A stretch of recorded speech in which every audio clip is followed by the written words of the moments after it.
Okay, we're back. Alright, so spent a couple hours last night and worked on the head. So we got a lot done on this. Got the stem rounded out a little bit and started to scoop out around here because that's going to have to happen. Got the nose pretty well done, and the eyes. I did quite a bit of work on the eyes and the ears. So we're in good shape there. I'm going to leave the detailing of the mustache and all that up till toward the end. So now I've cut out the other parts. So here's the body, big old hunk of wood here, and you can see I have the arms sort of roughed out. Did the belt and the belt buckle. The rest is pretty plain because it's going to be covered with the beard. And I started a hole here, but as you can see, this takes a lot of effort to get this thing. You can see how much more there is. There's a good half inch there that I'm going to have to deal with. So it's going to be, you know, taking some of the body off, taking possibly some off the stem right there, and possibly undercutting here to get that to really sit down on there. And then I marked out on the bottom. These are two centers where I'm going to drill holes for the feet. And I roughed out the feet, some little scraps. And they'll be slightly different, which is okay.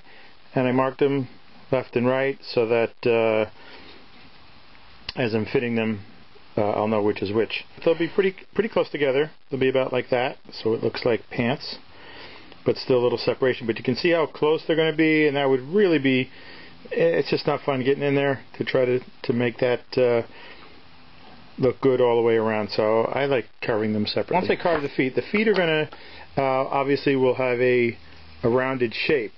And when these are carved to shape, and when the tenon is cut to fit, I will put this down into the hole and trace around it, and then that's going to get relieved just a little bit, maybe 1/8 of an inch, so that the top of this will set up into it. And the reason for that is that, if you can see this, around here, this is going to have a little bit of a curve to it. Also on the side, I already carved that, see? On the pattern, it just kind of goes, you know, not straight across, but it's just very simplified. And I thought, if you look back at the book here, I like this. The way it kind of flows a little bit more, looks more like real fabric. So I'm going to do that.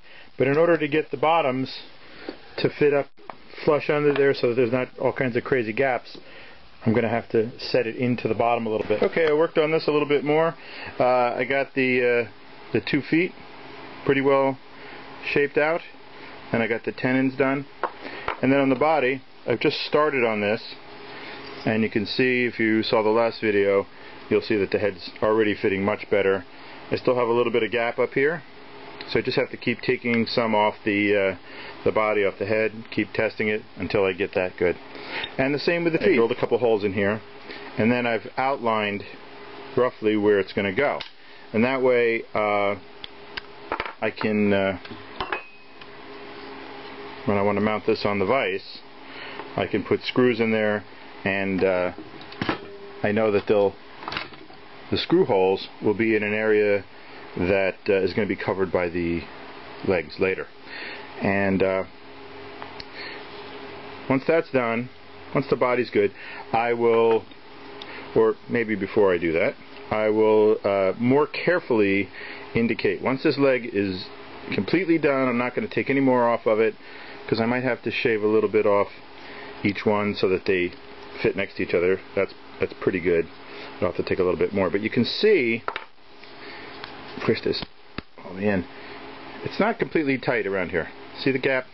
So that's because of this waviness. So now that I have this, what I can do is relieve some of this high area in here, not touch this, but take this out and try to end up with a flat plane that's just set in 1/16, 1/8 of an inch, so that this will go down into that little cutout area, and it'll be in a nice tight joint all the way around there.